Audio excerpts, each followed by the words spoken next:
think it's important to talk about a little bit of like the outside view of sex addiction. But do you see intimacy as something that's about getting needs met? But either way, if I don't sit in a space where others share and there's this feedback loop around emotions, I don't think I can do what I do in my own head. Like, I don't think I can regulate the way I regulate. People who are just hearing that you acted out, you cheated on your wife, you're holding this secret, and they're like, okay, so what? That it's a trap, and it's a disease, and it's an illness, and it's sick. Do you believe in re-traumatization? That like engaging with it, playing with it actually triggers?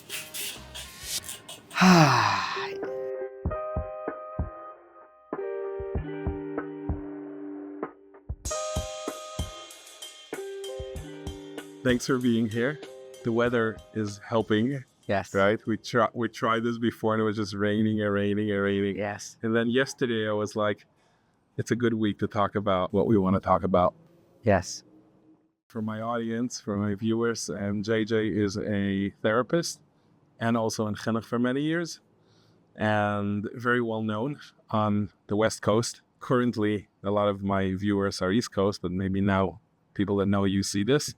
But for the people that don't know you, it's like when I moved here, and the first name and the ongoing name that I kept hearing was your name, to connect, to hear, to learn, to get familiar with. And I'm really excited to do this. Can you share a little bit about your focus in your therapy practice? I know you work with men. I know you focus on addiction.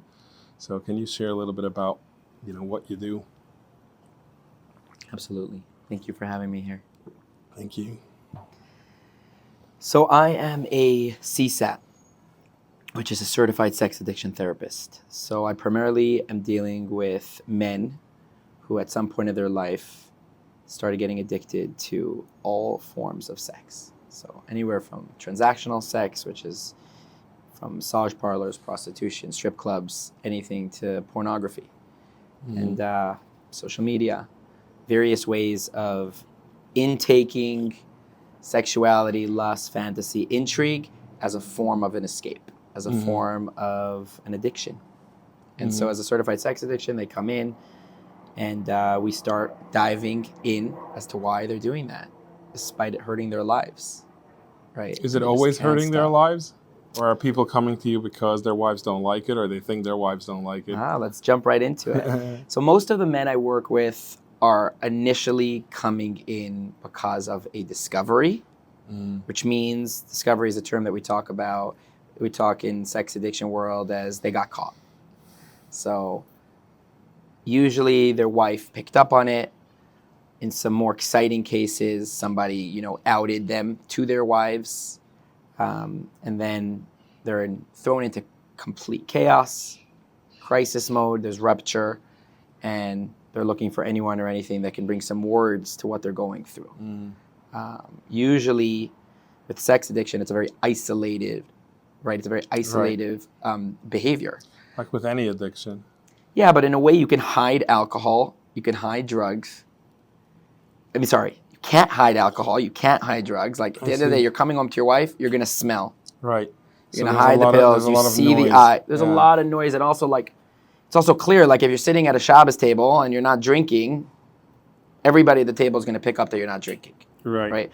Also, it's expensive. Like you gotta get money from somewhere to keep up your alcohol and drug addiction. So what makes sex addiction so isolating is that this thing can be kept as a complete secret, Wow. Right. So the first thing that ends up happening. So I was asking, so discovery is what brings them. Discovery. Now, at that point, is it about I don't like the way I'm living?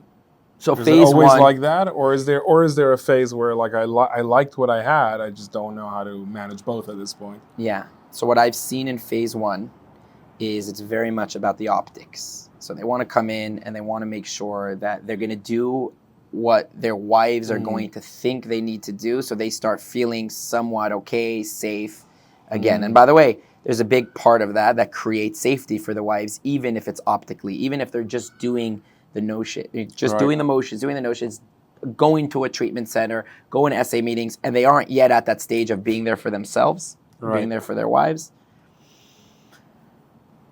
There's value to it for their wives. So sex addiction is to the extent where it needs a treatment center, like alcohol or drugs? Like would people admit themselves for 30, 60, 90 days, or Right, it's so less common? just like alcohol and drugs, there's extreme cases, Uh-huh. right? So we're talking, I mean, I have the full spectrum, right? Mhm. I have men who are spending thousands, sometimes hundreds of thousands of dollars on this addiction, right? Talking about high-end escorts and complete secret families, you know, around the world, and Right. to porn addiction, which not necessarily so expensive, but even within porn addiction, like people are spending 4, 5, 6+ hours multiple times a day, sometimes in their place of work, sometimes when their wife is sleeping, you know, literally 2 feet away from them in the bathroom around their kids, holding their baby. Depends how impulsive the behaviors are. If it's completely overtaking their lives, then usually they need a higher level of care, which looks like treatment. There are not a lot of residential treatment programs for sex addiction. Right. Most of them are going to be like 2-week intensives where you're going to sleep or stay in some sort of outpatient. And do a lot of like intense trauma work and so on. Yeah. But it's not going to be like a withdrawal kind of. There's significant withdrawal. See, so I think it's important to talk about a little bit of like the outside view of sex addiction, because obviously with alcohol and drugs, it comes straight up like you're going to send them to rehab. There's going to be a withdrawal. They're going to detox, right, et cetera, et cetera. Right.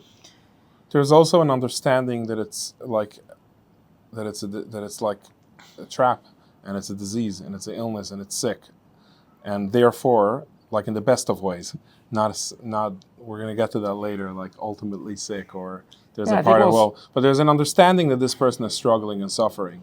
But with sex, it's more like, I don't know, I'm faithful, why can't you be faithful? Yes. There's that piece, right?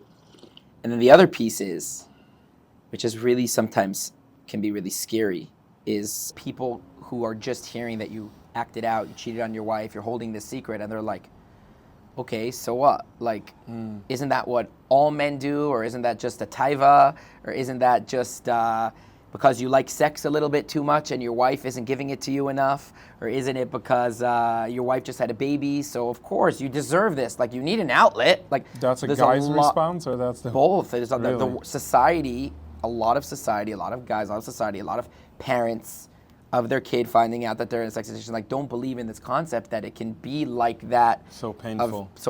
Of the alcohol and drugs. And that the secret, the imposter, they don't want to be doing these activities. They're being brought into it, the same powerlessness as some of the other substances, as opposed to like process, right? So I'll always say that the 3 most difficult addictions is food, money, and sex. Food, money, and sex you can't live without. So it's about learning a new relationship, right? Alcohol, you can plug the jug. Isn't today technology? It's like once there was people that had addiction problems and people that didn't. Today, like most people have an addiction problem. The scrolling, the constant dopamine. We don't even know the beginning of what's happening in terms of the iPhone addiction. I mean, so you don't go there because you can't quantify it? Not yet.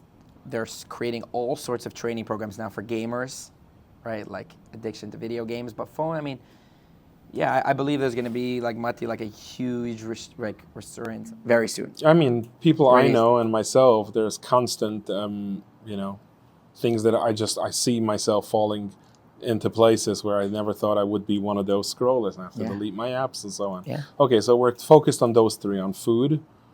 You were saying food, money, which gambling, which is gambling or workaholism? Both. It's like if you have if you have a dysfunctional relationship with money, it's very difficult. You can't just plug the jug and say, I'm not going to deal with money, right? And your focus is sex. My focus is sex, but what's really interesting is the process addictions all go hand in hand. Most people who have dysfunctional relationship with sex have some sort of an eating disorder. Right. I find that all the time, right? So it's a very similar activator in the brain of dopamine, of excitement. So you finish acting out, you're going to the refrigerator and looking for something to comfort you. And so at 11 o'clock at night, after you just finished a 3-hour porn binge, you're going to sit down and eat a whole bunch of junk food. What's the cause? What's the cause of which? Either addiction.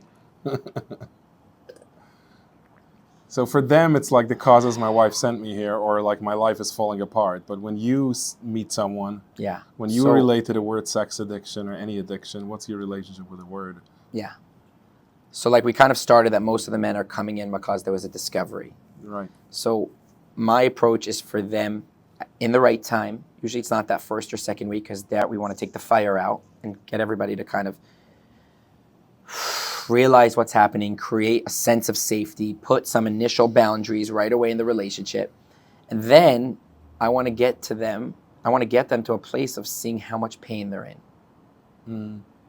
So that's what you see. I see a man in pain. And, back to those people who say, like, sex addiction isn't a real thing, isn't that they just like sex, and you're going to go to a sex addiction meeting where people are going to talk about what they're doing sex. I'm like, one thing I'll always say to that is, like, for 1 second, stop listening to the story of how they went and acted out and how they want to act out and where their lust and fantasy is taking them, and listen to the pain.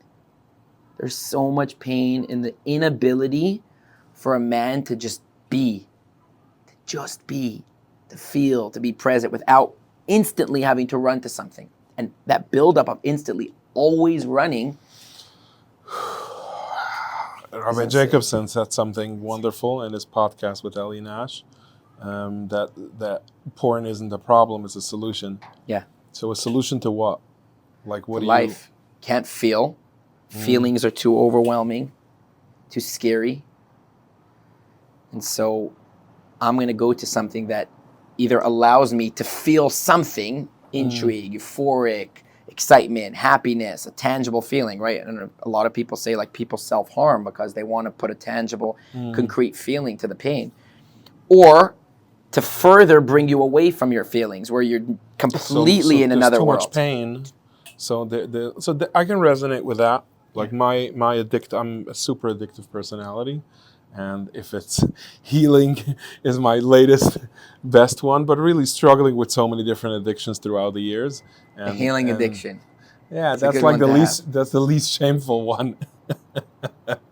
But I can understand that I'm craving something, dopamine, that's going to alleviate or lower the pain I'm in. I very relate to that. And I also understand a whole lot about how to slowly find better things to go to and not be in pain. I can relate to that. What about the other kind of addiction that's in order to feel alive or to feel something? Yeah. What's the vision with that? How, like... Yeah. So with sex addiction, there's going to be a spectrum. Okay? One side of the addiction is going to be the avoidance side of sex addiction. Avoidance is usually people who are too afraid of real connection. And so they're isolated personalities. They have lack of social skills. They get overwhelmed in those type of environments. They're afraid of people seeing them. And that's usually going to lead to the anonymous behaviors. Anything like pornography, webcams, and phone sex, things where their identity does not need to be known. So that's the avoidance side of the spectrum, okay? And a lot of people, especially in our community, in the Frum community, Orthodox community, who grow up in environments where they were made to feel somewhat unworthy, and we could talk about that for hours. So if that's their core belief, and they can't be seen for who they really are, so at least in that world, they're okay. Right. Where they're unseen, or they're shut out for the pain. But you asked me about the other one, the one that feels... I want to feel good, feel alive. I want to feel alive. I want to feel stimulation. So the avoidance... What's the vision with that? Yes. Like, what's the replacement for that? Right. So there's the avoidance. So I'm not trying to alleviate pain or to feel less pain or to feel... I'm trying to feel something. Yeah. How do I replace that? I mean, obviously, this is a person that's engaging in things. It's not like they have kids, they have a family. Yeah. Like, what's the vision for them if they choose, okay, I don't want this. I don't feel good when I do this. With this thing I quoted from Jacobson, if it's the solution for pain, then I understand that I find different things to either cope with pain or how to handle pain or sit with pain. Yeah. And also how to regulate my body, all kinds of things that then I don't need an escape in order to feel okay. Yes, that sounds like a very healthy man. Yeah, okay. Still not working on it. Okay. Okay, well, if the reason for porn or sex, the addiction is in order to just feel alive, and this is a person that's engaged in life. Okay. It's not like they live in a basement on their own. Sure. We're talking about people that, in the community that have full lives, and somehow the only place they feel alive is not with a wife, not with the kids, not with everything, a business, not everything they have going on. It's with their porn addiction or Right. with their sex addiction. How do you, like, what do? You pitch them love your wife? They love their wives. Like, So what I've seen with those type of men is they're often not on the avoidance side of the spectrum, but they're on the addiction side of the spectrum. So of healthy intimacy where they can come to their wives and get everything they need, the feeling, the solution from their wives, and don't need something else to be the solution, that's healthy intimacy. So I see most of those type of guys on the addiction, where they are going to be creating and cultivating all different types of external methods to get validation, to feel good about themselves. Okay, usually that's the beginning of starting emotional, physical affairs. Usually that's the beginning of flings, of dramatic or flirtatious text messages, sexting, and so on and so forth. Why? You just said it. I have everything I want from my wife. Yeah. Yeah. So often, someone who on the outside looks like they have everything they have, good job, good work, kids, community, and inside they don't have a sense of worthiness, don't have a sense of wholeness. They have a brokenness. And by the way, that's usually why those people are high executives and highly functioning people, because they're constantly doing things to make them feel good about themselves. Again, because the whole issue with those on the addiction side of the spectrum is that they're trying to fill this void.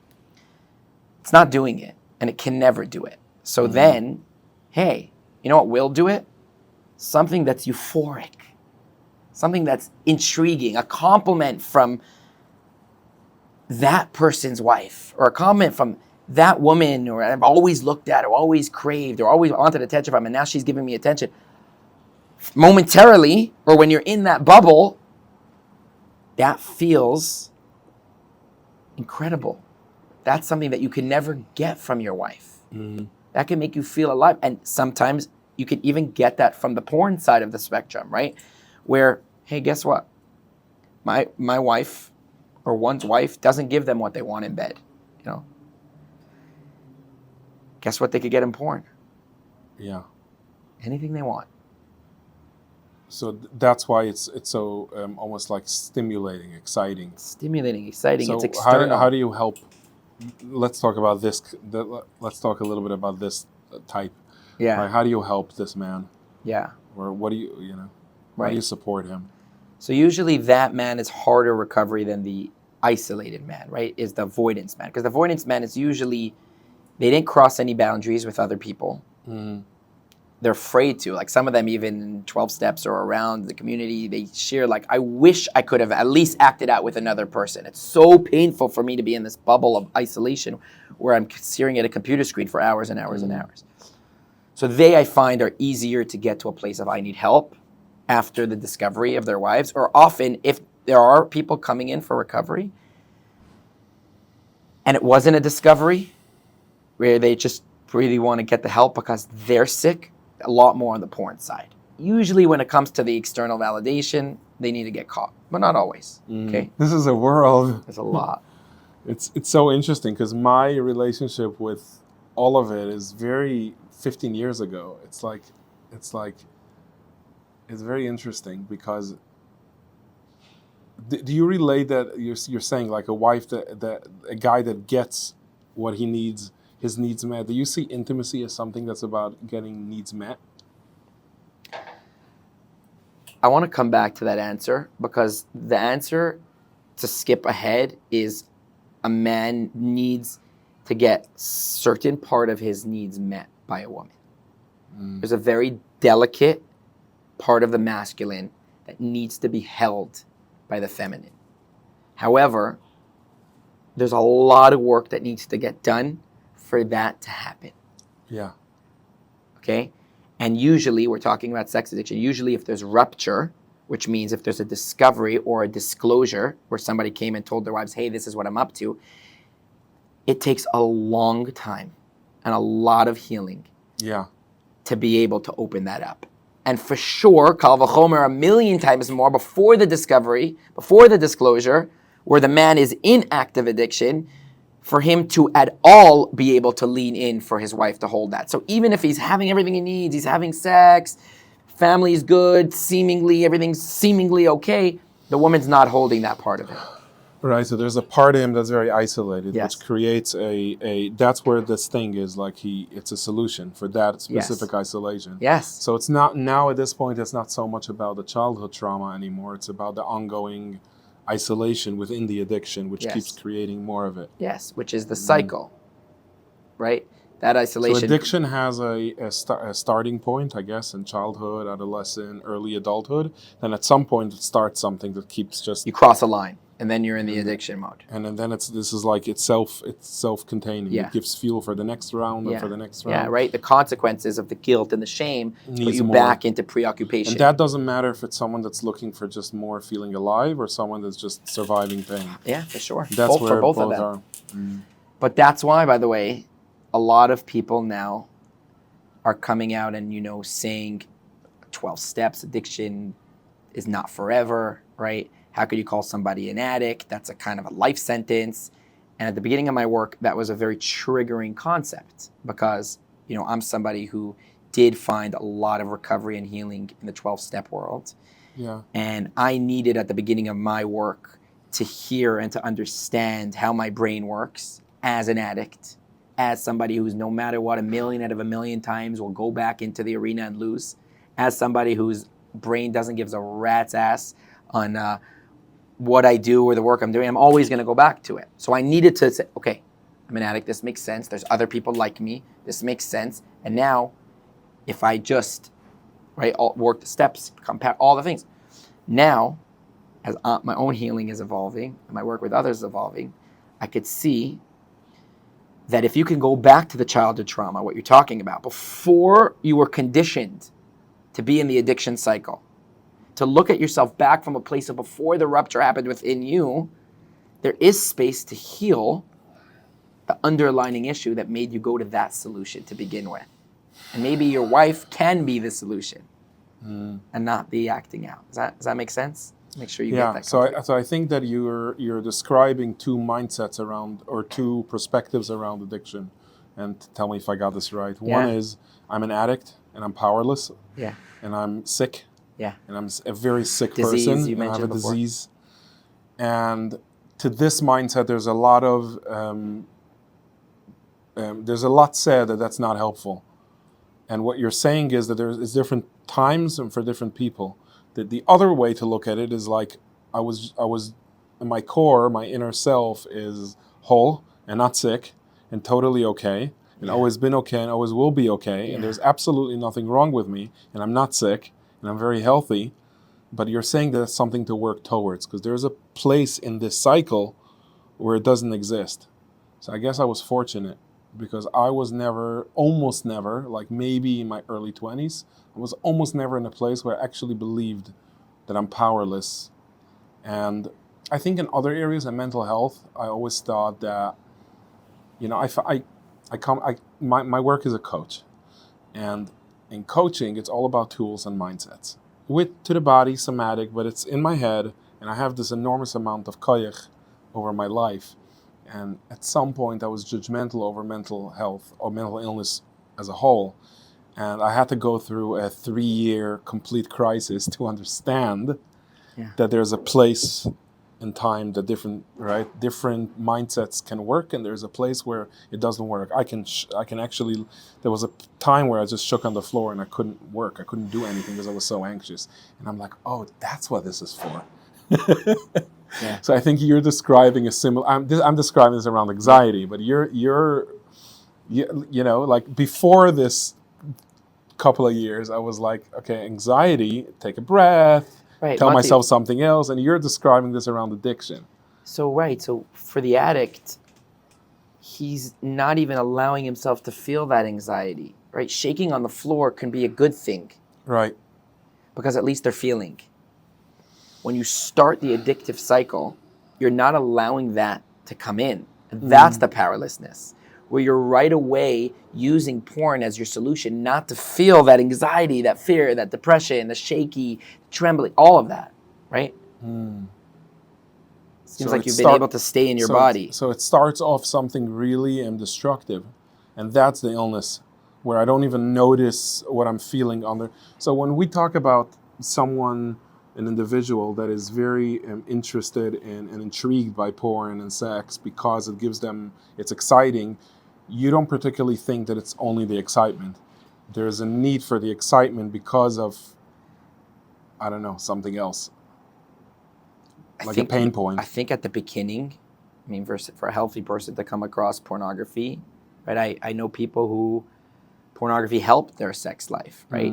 It's a matter of at what point does this begin to override and to smother the feelings that feel overwhelming, the things that are just too much to handle. So, for example, you know, as a teenager, if you get thrown out of yeshiva or you get into a fist fight with someone, guess what's waiting for you? Your porn, your phone. Run, you can watch porn. That's right there waiting for you. Not my times. It was magazines and bags and God knows what else. Yeah. And guess what? Same thing. You're married and your wife gets angry at you and she screams at you and you're feeling any of the feelings you mentioned before. Guess what's always going to be there? Always going to be there for you, waiting for you. Porn is never going to tell an individual, nope, sorry, it's not going to work for you. Right. So it's very consistent as a method to not have to feel. And so at a certain point, you cross into that addiction line where you're using it so much, despite the consequences that are happening in your life, it's home base for you. Right. And that's when the idea of sickness is appropriate, to just understand where I'm at and not as a whole. Now, do you introduce initially when you build a relationship with a client and with someone you support? And my hunch is that the clients are not just clients, like you really care and connect and on a very deep level. And so when you build that initial friendship and support, do you introduce only the illness or do you simultaneously introduce that there is a part that's not ill? So I've created a very specific staircase to getting back to the place of enoughness that it's not an illness. Okay. At the beginning of our conversation, we were talking about the difference between alcohol and drugs and sex, right? One you can hide. One is that you could just plug the jug, and sex is always going to be a part of you. So there's another really thing that I have to bring up, which is the effect that it has on others, right? With sex addiction, it's a direct betrayal to your family. With alcohol and drugs, yes, I can tell myself that I'm just hurting myself. You tell yourself, you're like, of course your family is going to suffer the consequences and they're going to lack the ability of a present human being in their lives, but it isn't a F you, right? It isn't a I'm betraying you by going to another woman, right? So the first steps when I start working with my men is creating safety for their partners.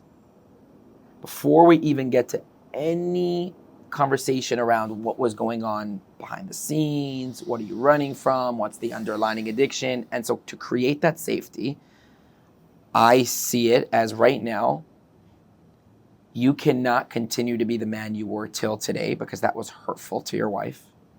That created incredible chaos, pain. And so right now, you need to put your hands in other people. You need to go to a 12-step meeting. You need to come to therapy. You need to get a sponsor. You need to work full accountability, right? And we stabilize the situation. Okay, so the first few weeks is all stabilization, right? Where we create immediate boundaries and safety plans. I could go into some examples of that, but the point is that the house is now on fire. There was this rupture. Everything's in crisis. Everything that the wife thought she knew about her husband is now out the window. It must be awfully difficult. And painful. For both. And the husband thinking that he's so at fault. Which is even darker. And then he is at fault, which creates this. It's really, really. It must be really, really difficult. What you're saying is the after effect of betrayal trauma, right? Where the hardest, most difficult thing for an addict after they start their healing process is coming back to their wives. getting past their wives looking at them like an addict and looking at their partner like a betrayed partner, somebody who's just broken and hurt from what I've done, right? And so I want to get to that with the men I work with, but first they need to stabilize. First they need to get sober. They need to come out of active addiction. Our brain can't be receptors for real connection if it's relying completely on these heavy dopamine fixes. And the way I've seen is the triage, right? Just to keep you alive and to keep you around so we can get to the underlying work is to get some sobriety. It's really, really important. And you create a network for that, So which that's is the the network. meetings and There's therapy and a sponsor, I would guess, someone they can call. Yeah. And just boundaries with phones and whatever. Yeah, a lot of Maybe money. accountability, a lot of forthcomingness. And this is an ongoing couple of weeks where it's every day, all day. It's as much as we can get out of them for the beginning, right? So first, higher level of care I'll suggest is, hey, do you want to go to an intensive? Do you want to do a therapeutic separation? Many of the men are like, no one can find out about this. I can't leave my work. I can't leave my family. So so then we try to do as much as you can. And in that phase, you only talk about a sickness and disease and illness. Yeah. I have a cringe around it. It's so painful me to think that someone would think that they're so sick and so like broken. Yeah, but also, what it also does is it allows them to see their addiction as a separate part of them, who they really are. So I'm creating the foundation to eventually get past the addiction, that you're not an addict. Right. But right now you're living so close to the pain and destruction that you caused to your wife and to yourself for all these years. It's very easy to judge. I notice this with all mental health and with everything. It's so easy to judge based on my relationship with something. So it's really helpful to understand that in that place it's so painful and so dark that it is a stubborn disease that just feels like it's taking over, like some like powerless. Like I'm powerless over the addiction. The hardest freaking sessions to do is the first session, wife sitting on the couch, shaking, crying, or completely dissociated, like in complete acute stress, like just nobody home. And the husband feels, right? And even single men, or even when men are coming to me when they're not in the relationship, sitting there feeling like, I just can't anymore. Yeah. Just can't anymore. So it can be helpful for those people to say, hey, this is a disease. This is something that many other people suffer from. Yeah. And right now, as long as you're on planet Earth breathing, this disease is going to continue to bring you back to what allows you to feel, allows you to move forward, what allows you to survive. It's oxygen. And we're taking away your oxygen right now. That feels like you're going to die. There is withdrawal, even with porn, sex addiction. Yeah. But go to these and these places, and here's a sponsor's number. And if you feel like you're going to die, call them, right? I don't yet say connect and align yourself with your feelings, who you really just are. Just understanding this thing as a thing. Yeah, objectifying it actually helps to build some kind of a foundation that it's not me. Yes. It's a thing. Yes. Huh. Yeah. It's funny, like close family members of mine at the beginning of this, of my own journey, when I told them that I'm an addict and I'm going now they're like, just don't call yourself an addict. Problem solved. And then you won't be an addict, right? Yeah. And I think to myself, just don't do it. Easy. Just don't go. Done. Just don't spend. Just don't eat. So painful to hear that, because I finally found a community that allowed me to feel separate from who I really was. Like, yes, there's a big part of me that an addict. I need to call it as an addiction because I'm not now completely bad. And with my men, when we get to the third phase, and I'll get to what stage. So you said the first one was to just stabilization. Stabilization. What's the second Boundary, one? safety. Okay. Okay. Second one now is empowering the men to show up as the man that they always wanted to be, even if they're not there just yet.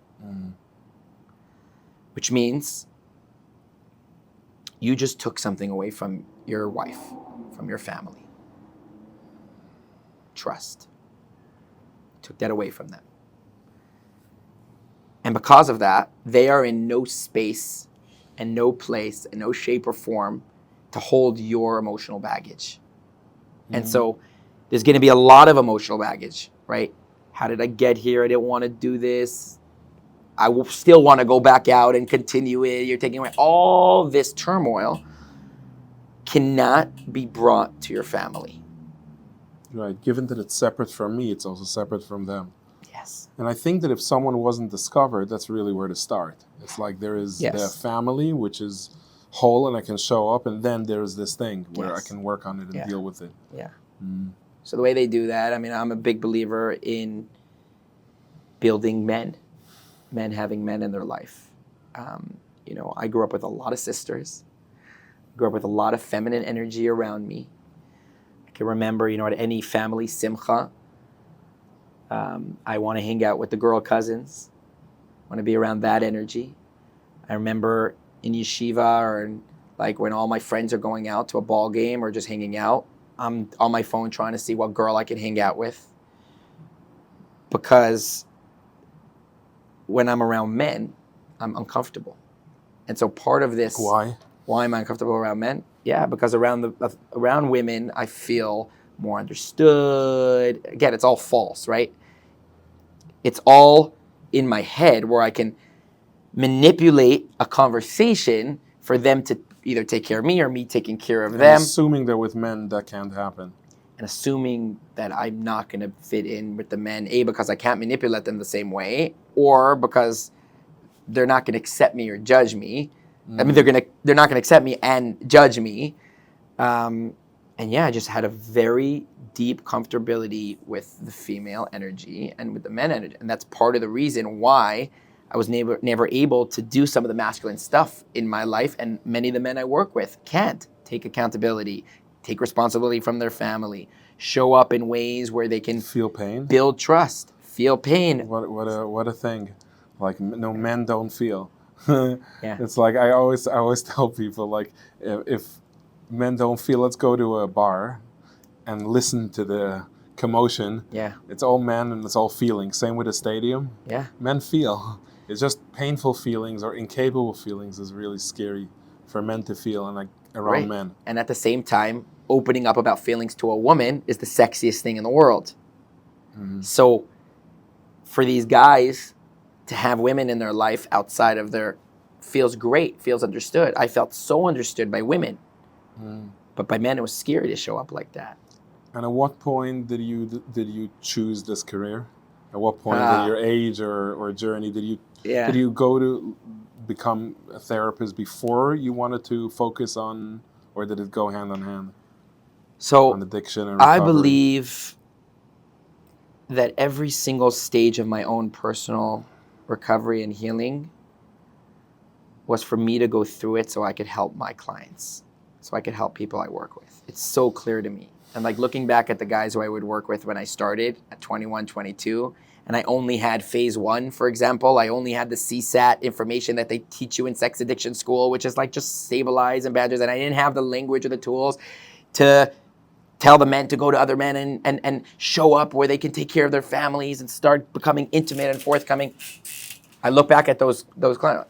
That's where I was, right? And you'll have a whole train of thought and communities where like therapists are not supposed to feel for their clients, and that's called transference and counter-transference, and you're projecting. And the way I look at it is like, I went through this. Now, okay, you know what? I can go back to my clients and guys. So you initially you wanted to be a therapist specifically to help men with struggling with addiction? Yeah. And that was initially how you took your courses and all that? Yeah. And specifically so it's not like later you decided, okay, I'll take another... Well, now I'm adding all these other pieces in, right? Like now I'm realizing like, hey, at a certain point in an SA meeting, no matter what you say or do, they're going to clap and they're going to hug you and they're going to say thanks for sharing. And you're going to walk out not being tested, not being asked the hard questions about why you keep doing the same thing and getting into the same situations. And so I've learned about what real masculine care is, which is holding brothers accountable, making sure that the people who are around you that you care about are fighting the same battle with you and are being held at the times they need to be held and being pushed at the times they need to be pushed. There's really the cause, like that's a real part that my understanding is that in SA it's not a focus. Like the cause, what's the pain For point? sure not the focus. So your meetings, the ones you host, are structured different? Yeah. The men's groups that I work with, it's creating an environment where men can show men masculine care. That's that step. That's Men connect with men. Second step. So they're coming to me, they're ready in SA, they're ready in AA, they're ready in an environment where they're stabilizing their situation to becoming active addiction. Then my hope is they come to me and they start learning about, okay, what do I need to do? What mask do I need to wear that when I walk through the door, all my maladaptive ways, my victimhood, my addictions stays out there so I can come in here and be the man that my family needs. And if you don't have that men, then you can't keep that mask on at home. Right. Because it's going to come out in anger, even if you're not acting out sexually, anger, defensiveness. Yeah, depression. There's no space. Anxiety, Depression. Yeah. All of a sudden, there's a wave of emotions. You don't have your solution anymore. Yeah. So the men piece is huge. Yeah. Huge. I mean, the first time I sat in a room with 15 men talking about how they feel, the world changed form for me. In my 20s, I'm sitting in a room where people check in and they talk about how they feel. Men. I'm like, whoa. Yeah. And I never left the circle. I keep just going back. And I have men in my life in those circles who, yes, when I'm going through a hard day or when I'm triggered or I need to share something, they're here to listen and hold space. But then I have other men, and these are as important for me, who say, JJ, why did you go back to that place? Or why are you still doing this and this? Of course you're going to continue to feel this. Or where else in your life are you showing up this way? Like real masculine care, Mati, we're like, you know what? Thank you. Thank you for letting me see that. And not just thanks for sharing and holding me. Yeah. Yeah. Yeah, I think different people play different roles. You know, so I love collaboration in the work I do, because I think that some people are going to bring different things. And that's why it takes a team and a community. You know, my well-being is not made of just me and my therapist and then my next therapist, and it's like a coach and a therapist and a circle. It's a cocktail of recovery. And different people bring different aspects. One is going to be the one challenging me, still does, and the other one is going to be the one listening, or so on. But it's really cool to live in a world where men can do that, I think. Yeah, but no, what we haven't said anything about is, what do I want? What do I need? Right? In these two stages, it's still giving our brains to our sponsor, to our men, to others. There's to no really... there's no ownership over. There's accountability on the behavior, but there's no building the self yet. There's no connection to the self-intuition, to the centeredness and the alignment of like, who am I? Who are you? Who is David? Who is Yehuda? Who are you at your core?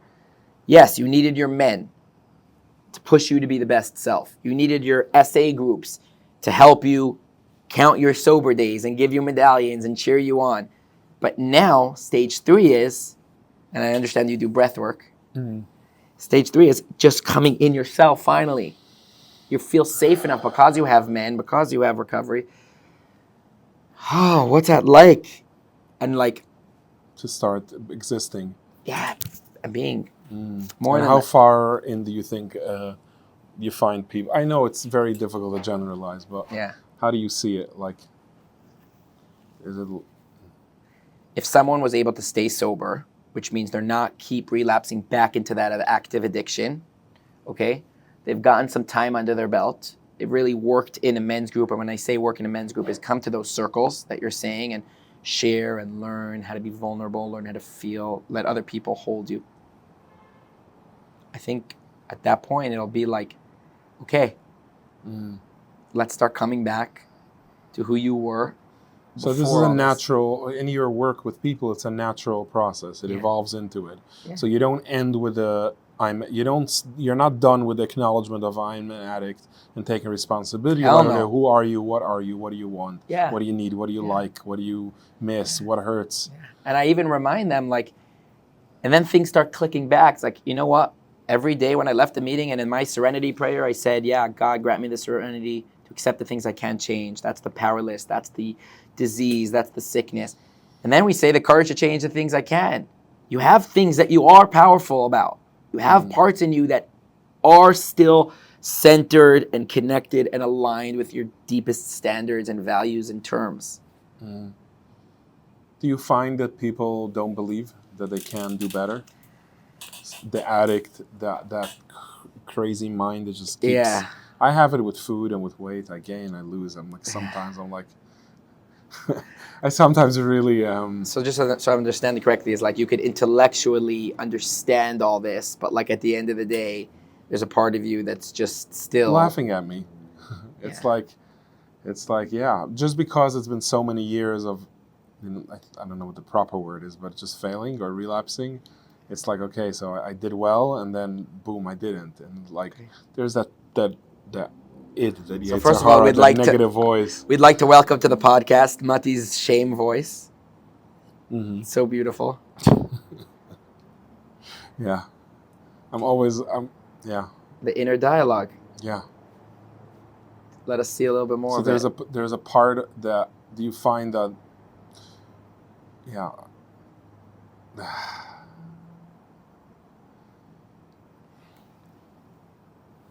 Like I have two voices currently in my head. One that wants to go to, talking it out, and the other one that knows the answer that I live and breathe with and really trust, which is that I'm okay and possibilities are always, there. So that other voice is only going to go away when you start being fully Does present it go to away? listen to it.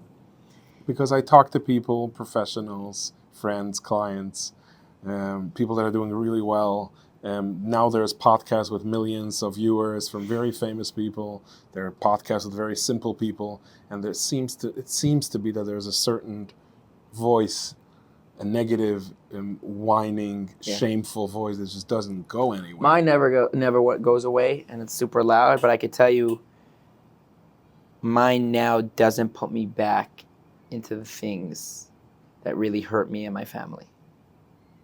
Yeah. So the voice, you don't expect it to leave, but my behavior, I can expect of myself to do really well. Yeah. Behavior, success, I work with an incredible energy healer, and one of the things she says is constantly to me is, bear witness to the storm, don't get sucked in. So those voices are going to be there for the rest of your life. Call it your Yetzer Hara, call it your Nefesh Bahamas, call it your ego, call it the addict, call it whatever you want, pain. And by the way, in that world, all those things are true, and that's why you do need to call yourself an addict at certain times, right? That is a very painful, limited, but then there's another part of you that's infinite, that's a piece of Hashem, that makes you enough whole and absolutely beautiful for just the way you are.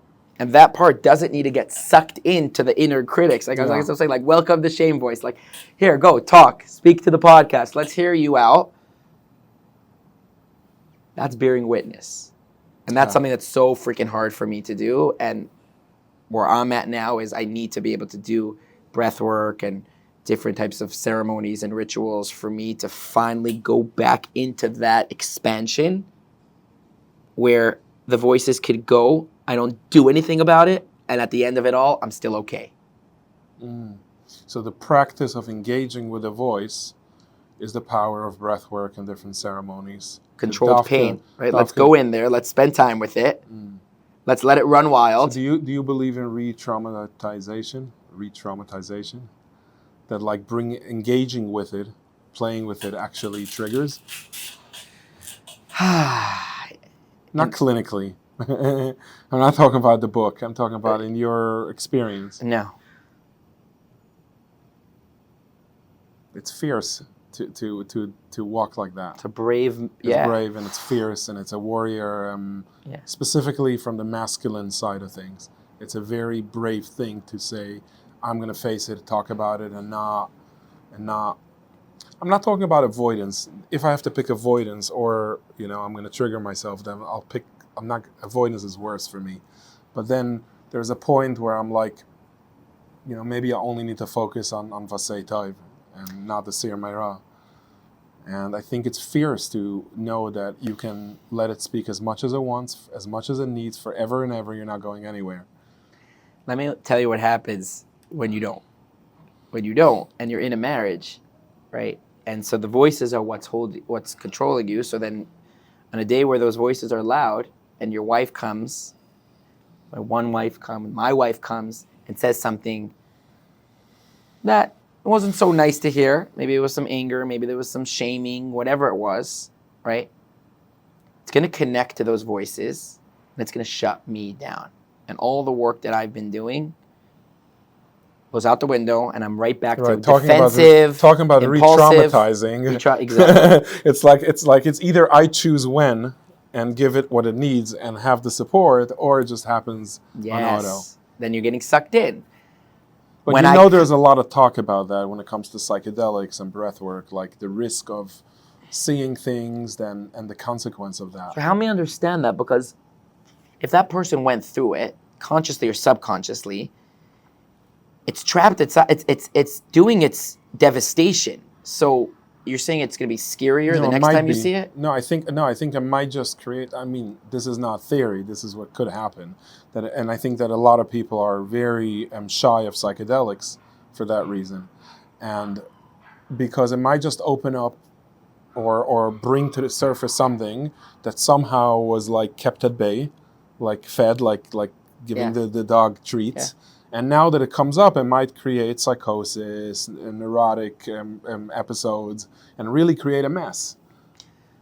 I have a point on that, but I want to hear yours. You're saying two different things. For it to bring out psychosis and neurotics. Not maybe for the first time. Or for the first time. So, okay, so if it's and that person has some sort of history and background. That's different, right. But that's different. So you're talking about somebody who it would be a chance that might happen. Exactly. You know what? We're talking about opening as a whole, which is what the world is doing. The world is opening. If I went to therapy, that could have happened. Correct. Right? That's like saying I can walk into a 12-step meeting, which now, by the way, is so accepted and welcomed in the Frum community. When I started my 12 steps, it was not.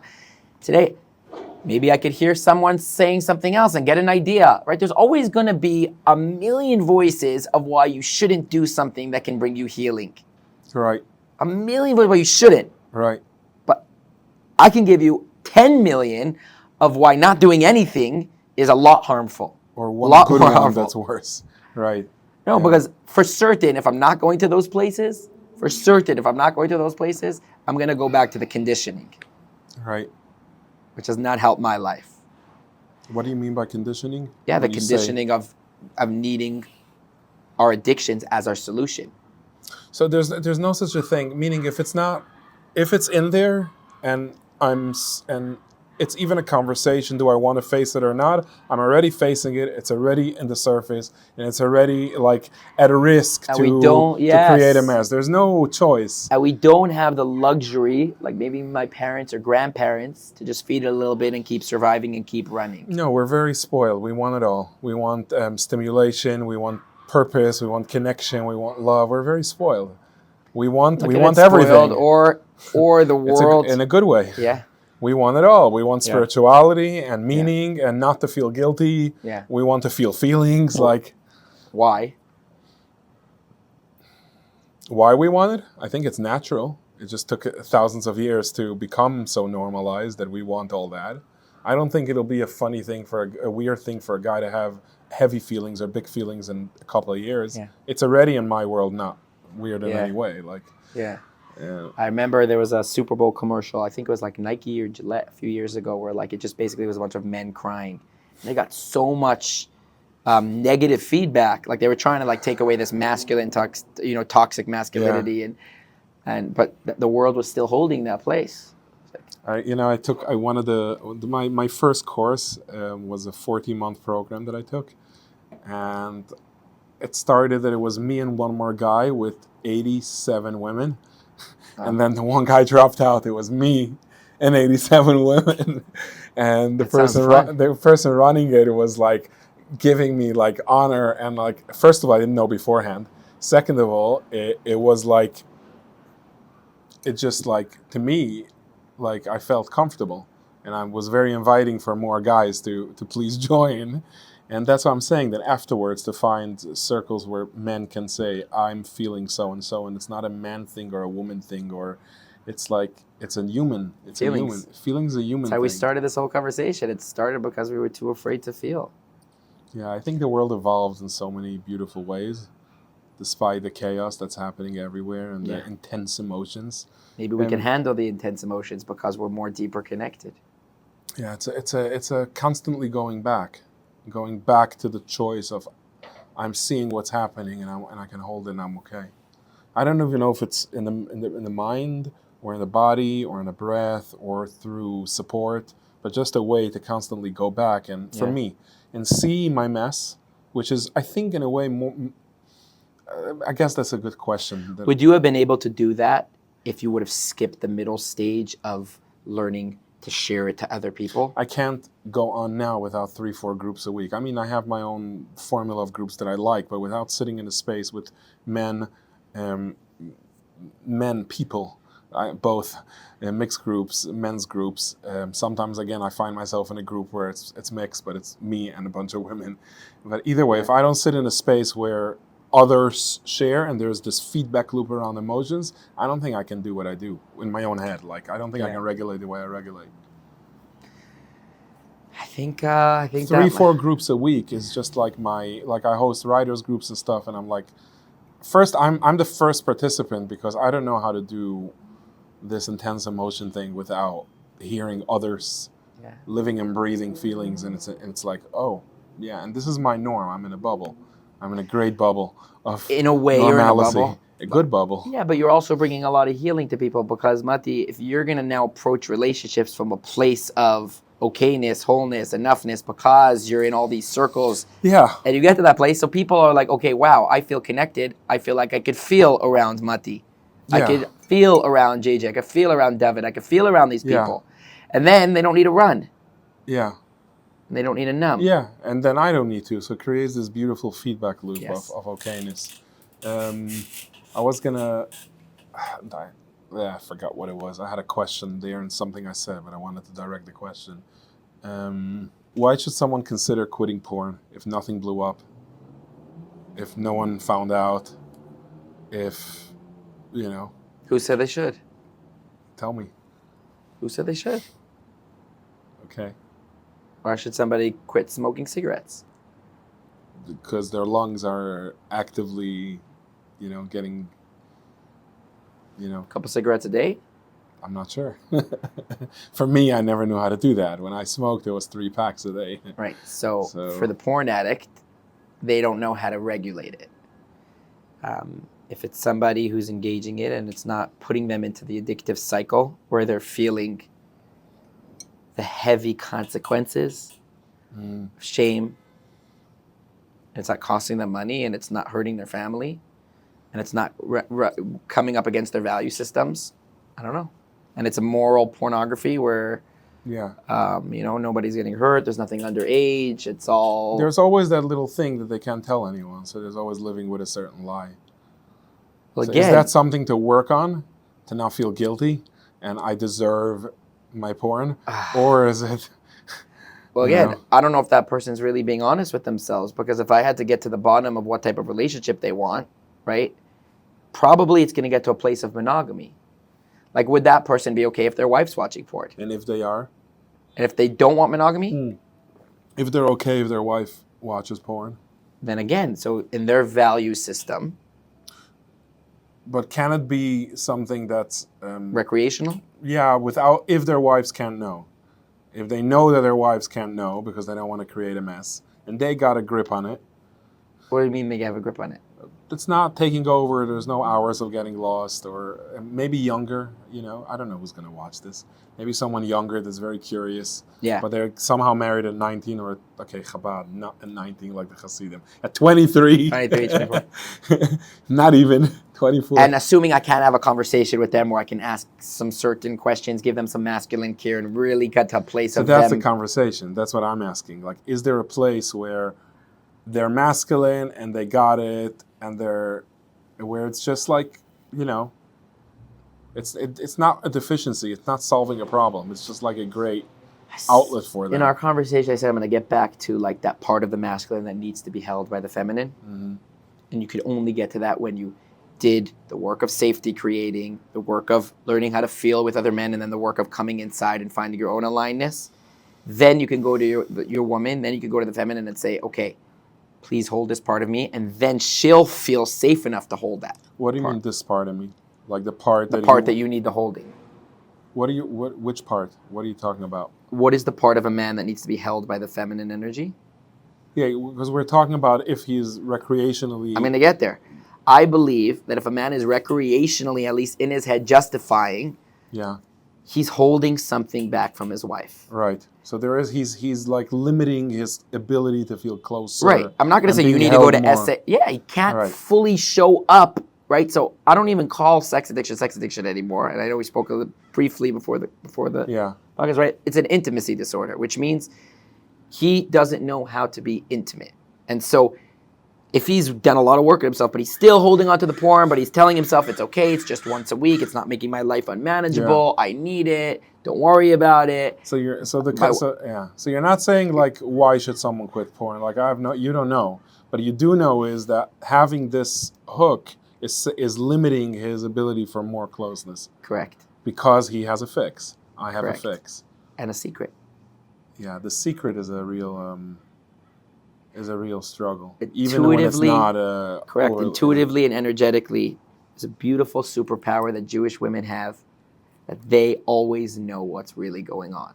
And so if there are secrets being held, they might not have the words to say, oh, I know you're watching porn once a month, once a week, but they feel it. Mm-hmm. And so the answer to your question is you could go ahead and continue watching porn, but just know that there's a piece of intimacy here that you're never going to fully access. You know, in a certain world of healing, it's encouraged. Like a harm reduction, like at least watch porn. So you don't... not in that way. Just like express yourself, explore. Fantasy is a good place. It's a healthy outlet to like explore, aspects of emotions that were never like held or cherished. Like how can that be done things. With porn?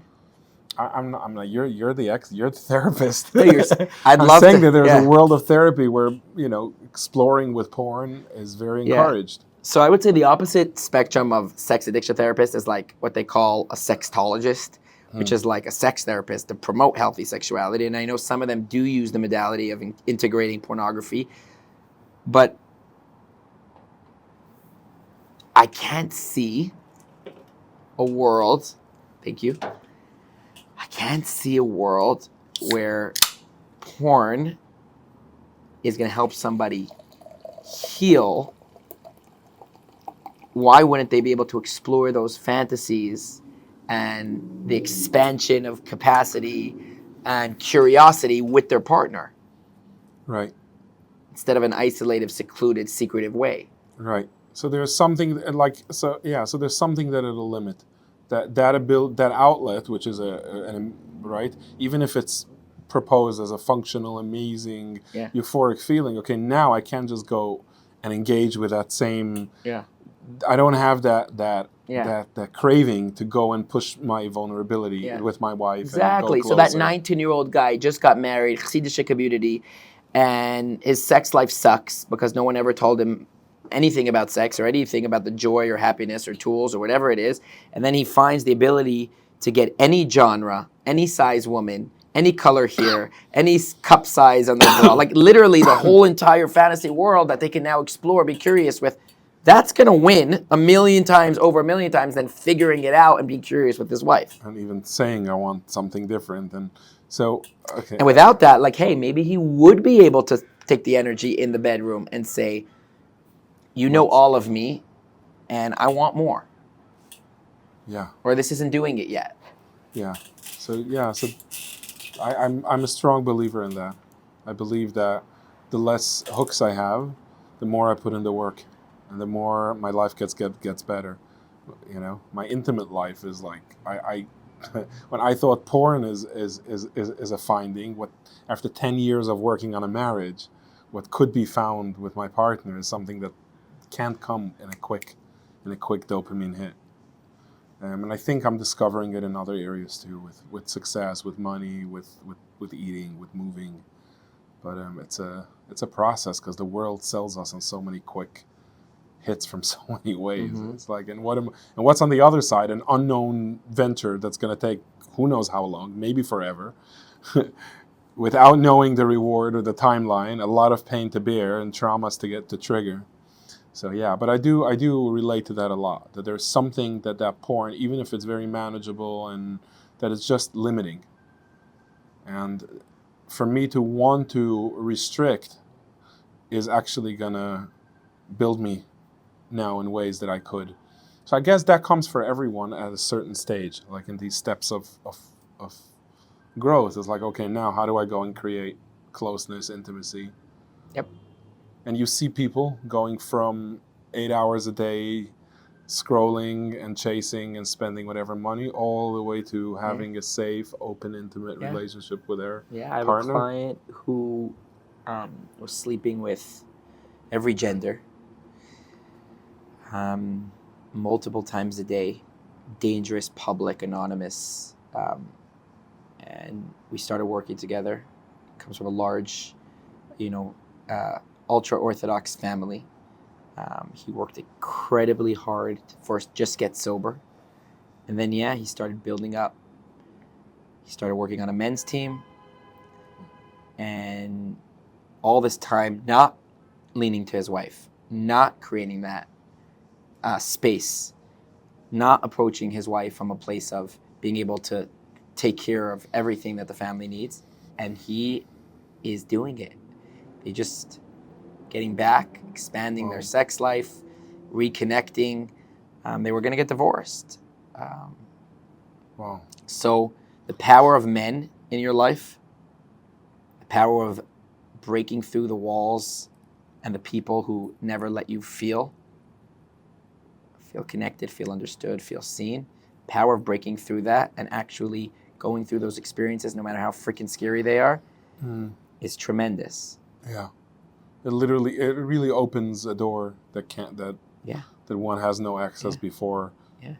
And this particular individual never did any sort of somatic work, and he's still been able to access that intellectually, talk therapy, intensive trauma work. I have other clients who were on the same pattern, and they kept getting stuck, and they did need to do some more somatic work. Okay, so question: how does a wife? What's the vision for her? She finds out, that her husband has had this separate life and cheating, betrayal, or just escaping, spending, whatever it is that's going on. Like, what's your message for her? Like, what should she understand or know or maybe learn? So I'm never gonna understand the pain of a betrayed wife, the depth of the pain. I can try and seen a lot of it, experienced a lot of it. So my role is just to help the men be better men and show up to create more safety and trust. I can imagine that for some women, hearing that there's hope and that there's trust coming from someone like me can be a very painful experience on its own, right? Especially if they're still in a place of anger. They were hurt by sex addiction. But I've seen men change. And so if the women are ready to hold on for that journey, and many are, and I think they are the real Nashim Tzidkanias, because most of those women have no one to talk to, and I think the men are afraid to feel. They, a million times more, don't want to share this with anyone. If they go through this journey and hold on, I think there's what to believe in men.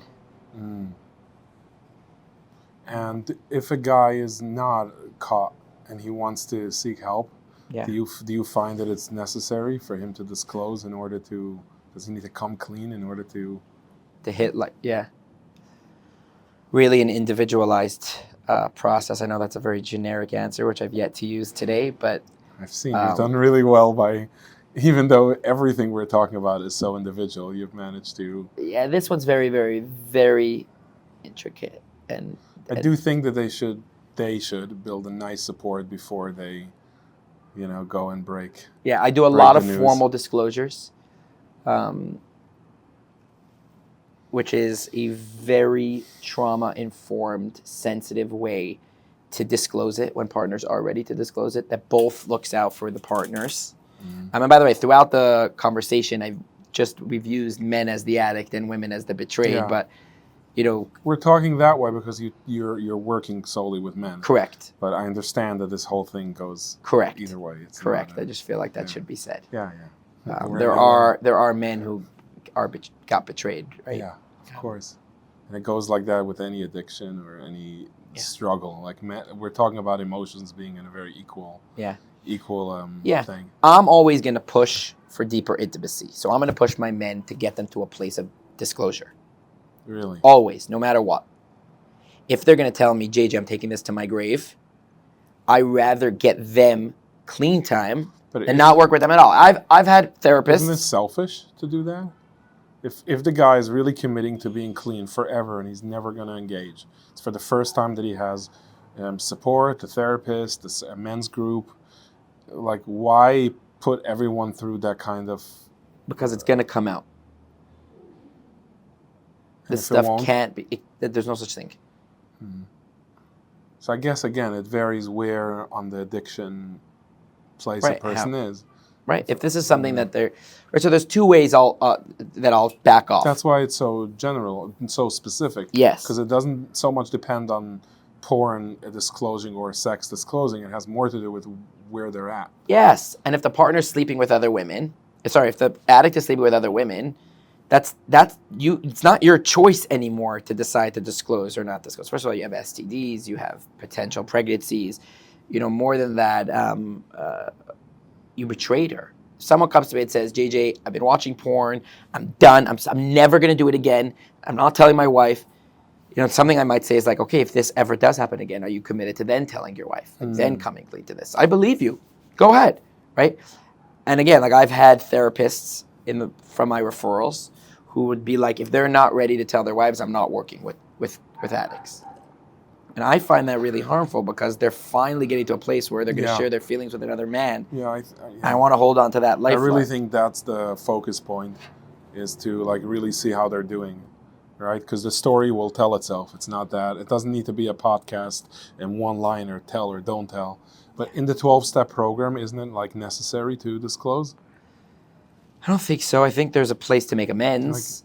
Making amends doesn't particularly mean disclosing. It's in each person's life. Yes. And sometimes the partner, I know some guys in the program where their partners are not capable of holding that from their own mental health place. Like they can't. It will be a harm to them. And so the 12 step actually says that unless it's going to be a harm to others. Yeah. Right, where you're going to be making those amends. Right. So there is that. There's to navigate, really to see. Yeah, it's a very personal. But pushing back with masculine cure, like, are you using that as an excuse? Right. Whew. What do you find, or what should men? I know shoulds are not a thing, but we're going to do shoulds. We're going to do shoulds for a couple of closing questions, and like give it whatever comes up. What should men understand about emotions and vulnerability? To wrap up, a couple of questions and just shoot whatever comes. And I understand the disclaimer that all of this is very individual. So, first question is: someone watching, someone listening, someone learning about the way you relate to addiction, and what's a good first step? First step is to come out of isolation, put some light. So where should they go? Yeah. If you want to work with a CSAT, ITAP, which is the Institution of Trauma, something. I don't know the exact one. It's ITAP. You can find a list of CSATs. Really, just get in touch with any good mental health professional, and they should be able to start helping you. Start talking. Okay. Coming out of isolation. Yeah. If there's something with respect and so much sensitivity to wives, maybe just general, what could wife understand about their partner, or what should any partner understand about their partner if they discover maybe something they don't know? Yeah.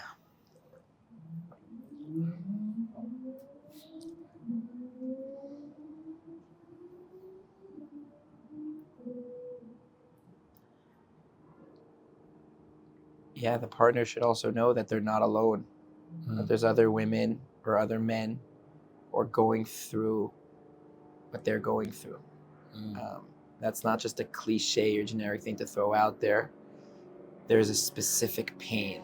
It's like just the other night, my wife realized that someone else that she knows is going through what she went through. And there is a tremendous amount of pain that a betrayed partner feels that another betrayed partner is going through. And so that connection is crucial. Like, as much as you think nobody's going to understand this, or you can't be a part of anything or anyone else, like, force yourself to connect with someone else as the betrayed partner. You can't go through this devastation alone. Yeah. What is something that you think would be valuable for men to understand about emotions and vulnerability? That although it's scary to have emotions and scary to be vulnerable, it's the path to finding centeredness and alignment within yourself. So, in order to really build intimacy with you and your wife, the only way to do that is to start getting vulnerable and asking for help. It's the bravest, most courageous thing you can do. Yeah. And to close, what's your number one rule of thumb in mental health or in life? Honestly, what's your number one rule of thumb? I don't know anything, man. What do I know? What's your go-to? Like, yeah, I'm just another jerk, man. Just another bozo on the bus. What's my golden thumb? What's your go-to? It all comes down to surrender. Yeah, acceptance and surrender. Deeper. Yeah. Thank you, JJ. Yeah, I'm gonna put your contact information in the description so people can reach out and touch base by email. I think that sometimes just sending an email and just writing it out is a really good start.